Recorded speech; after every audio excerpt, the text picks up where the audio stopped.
Satu, dua, tiga. Halo semuanya, kembali lagi dengan saya Arno Fernando dari Universitas Mataram. Di video kedua ini, saya akan menjelaskan mengenai bahan konduktor sebagai tugas mata kuliah bahan listrik. Selamat menyaksikan. Pengertian bahan konduktor. Pengertian bahan konduktor. Sebelum kita masuk lebih jauh mengenai pembahasan kita mengenai bahan konduktor, kita harus mengetahui dulu apa sih itu bahan konduktor. Bahan konduktor merupakan penghantar listrik. Penghantar dalam teknik elektronika adalah zat yang dapat menghantarkan arus listrik, baik berupa zat padat, cair, atau gas. Karena sifatnya yang konduktif, maka disebut konduktor. Persyaratan bahan-bahan konduktor. Persyaratan bahan-bahan konduktor. Bahan-bahan yang dipakai untuk konduktor harus memenuhi persyaratan-persyaratan, yaitu yang pertama, konduktivitasnya cukup baik. Kedua, kekuatan mekanisnya atau kekuatan tarik cukup tinggi. Ketiga, koefisien muai panjangnya kecil. Dan keempat atau terakhir, modulus kenyalannya atau modulus elastisnya cukup besar. Klasifikasi konduktor. Pengklasifikasian konduktor ada 3 macam, yaitu klasifikasi konduktor menurut bahannya, konstruksinya, dan bentuk fisiknya. Yang pertama, klasifikasian konduktor menurut bahannya. Pengklasifikasian konduktor bahannya antara lain ada kawat logam biasa, kawat logam campuran, kawat lilit campuran. Kawat logam biasa itu contohnya seperti BBC, bare copper konduktor, dan AAC, aluminium alloy konduktor. Yang kedua adalah kawat logam campuran atau alloy, contohnya seperti AAC, triple AC, aluminium alloy konduktor. Dan juga ada kawat logam panduan komposit seperti kawat baja berlapis tembaga, copper clad steel, dan kawat baja berlapis aluminium atau aluminium clad steel. Yang ketiga adalah kawat lilit campuran. Kawat lilit campuran adalah kawat yang lilitannya terdiri dari 2 jenis logam atau lebih, contohnya seperti ASCR atau aluminium cable steel reinforced. Yang kedua, klasifikasi konduktor menurut konstruksinya. Pengklasifikasian konduktor menurut konstruksinya ada 3 macam. Yang pertama adalah kawat padat, kawat berlilit, dan kawat berongga. Kawat padat atau solid wire adalah bernampang bulat atau berpenampang bulat. Yang kedua adalah kawat berlilit atau standard wire, terdiri dari 7 sampai dengan 61 kawat padat yang dililit menjadi satu, biasanya berlapis dan konsentris. Yang ketiga adalah kawat berongga atau hollow konduktor, adalah kawat berongga yang dibuat untuk mendapatkan garis tengah luar yang besar. Yang ketiga, klasifikasi konduktor menurut bentuk fisiknya. Pengklasifikasian konduktor menurut bentuk fisiknya dibagi menjadi 2, yaitu konduktor telanjang adalah konduktor yang tidak diberi isolasi pada bagian luar konduktornya. Yang kedua adalah konduktor berisolasi, yang merupakan konduktor telanjang dan pada bagian luarnya diisolasi sesuai dengan peruntungan tegangan kerja. Contohnya seperti kabel twist, kabel NYY, kabel NYCY, dan kabel NYFGBY. Karakteristik konduktor. Karakteristik konduktor. Ada 2 jenis karakteristik konduktor, yaitu pertama adalah karakteristik mekanik yang menunjukkan keadaan fisik dari konduktor yang menyatakan kekuatan tarik daripada konduktor tersebut. Yang kedua adalah karakteristik listrik yang menunjukkan kemampuan dari konduktor terhadap arus listrik yang melewatinya. Aktivitas listrik. Konduktivitas listrik. Konduktivitas listrik adalah ukuran dari kemampuan suatu bahan untuk arus listrik. Jika suatu beda potensial listrik ditempatkan pada ujung-ujung sebuah konduktor, maka muatan-muatan elektronnya akan berpindah, menghasilkan arus listrik. Konduktivitas listrik didefinisikan sebagai rasio dari rapat arus terhadap kuat medan listrik. Sifat-sifat bahan konduktor. Sifat-sifat bahan konduktor. Konduktor memiliki sifat-sifat antara lain yang pertama adalah daya hantar listrik. Daya hantar listrik merupakan pengukuran seberapa baik suatu bahan dalam mengakomodasi transport arus listrik. Yang kedua, koefisien suhu tahanan. Koefisien suhu tahanan merupakan rasio turunan dari tahanan listrik dari bahan konduktor atas suhu terhadap hambatan. Yang ketiga, daya hantar panas. Daya hantar panas merupakan daya hantar panas yang menunjukkan jumlah panas yang melalui lapisan bahan tiap satuan waktu.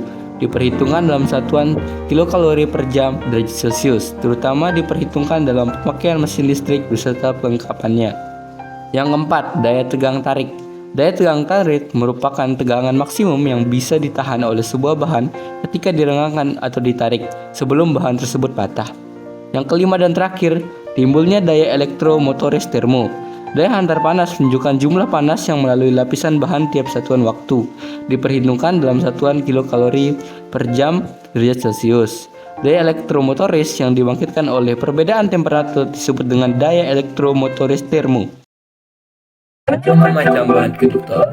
Fungsi penghantar pada teknik listrik adalah untuk menyalurkan energi listrik dari satu titik ke titik lain. Beberapa bahan penghantar yang masih ada dan relevasinya antara lain, yang pertama adalah emas.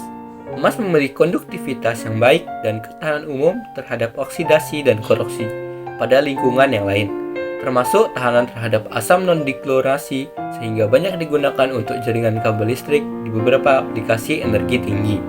Contohnya, kabel listrik emas yang digunakan selama beberapa percobaan atom proyek Manhattan pada 13 Agustus 1942. 2. Aluminium.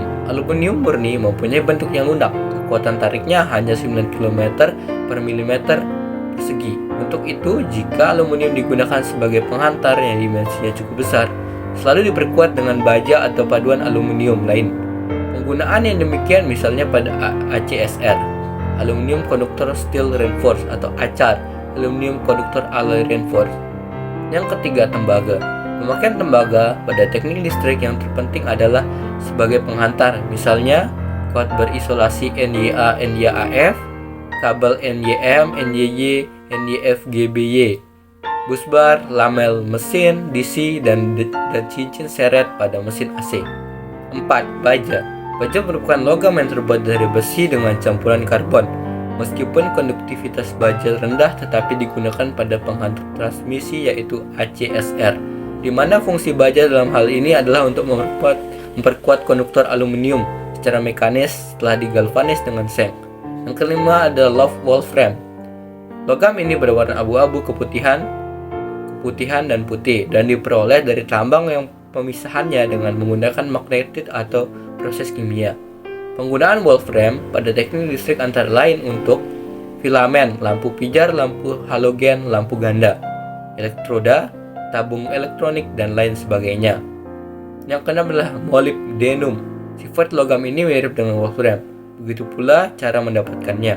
Penggunaan molybdenum antara lain adalah tabung sinar X, tabung hampa udara, karena molybdenum dapat membentuk lapisan yang kuat dengan gelas. Sebagai campuran logam yang digunakan untuk keperluan yang keras, tahan korupsi, dan bagian-bagian digunakan pada suhu tinggi. Platina. Yang ketujuh, platina merupakan logam yang berat, berwarna putih keabuan, tidak korosif, sulit terjadi peleburan, dan tahan terhadap sebagian besar bahan kimia. Penggunaan platina pada teknik listrik antara lain untuk elemen panas pada laboratorium tentang oven atau tungku pembakaran yang memerlukan suhu tinggi yaitu di atas 1300 derajat Celcius. Yang ke-8, air raksa. Air raksa adalah satu-satunya logam berbentuk cair pada suhu kamar. Penggunaan air raksa pada teknik listrik antara lain gas pengisi tabung elektronik, penghubung pada saklar air raksa, cairan pada pompa difusi, elektroda pada instrumen untuk mengukur sifat elektris bahan dielektrik padat. Yang ke-9 ada perunggu. Campuran antara tembaga dan timah. Sebagai penghantar atau konduktor biasanya dipakai untuk hantaran-hantaran yang halus, misalnya untuk kawat telegraf, telepon, dan sebagainya. Kesimpulan. Dari materi yang telah kita bahas, kita dapat menyimpulkan bahwa penghantar adalah zat yang dapat menghantar arus listrik, baik berupa zat padat, cair, atau gas. Karena sifatnya konduktif, maka disebut konduktor. Konduktor yang baik adalah yang memiliki tahanan jenis yang kecil. Pada umumnya, logam bersifat konduktif seperti emas, perak, tembaga, aluminium, zinc, dan besi. Sebagai penghantar listrik, emas adalah logam konduktor yang sangat baik, tetapi karena harganya yang sangat mahal, maka secara ekonomis, tembaga dan aluminium paling banyak digunakan. Dan sifat terpenting yang harus dimiliki oleh konduktor adalah daya hantar listrik atau electrical conductivity yang tinggi dan tahanan jenis atau resistivity yang rendah. Oke, sekian materi yang dapat saya sampaikan. Semoga dapat bermanfaat bagi kita semua. Dan mohon maaf bila ada banyak kekurangannya. Terima kasih sudah menonton video ini. Silahkan bertanya di kolom komentar jika ada yang tidak mengerti. Sampai jumpa di lain kesempatan. Terima kasih.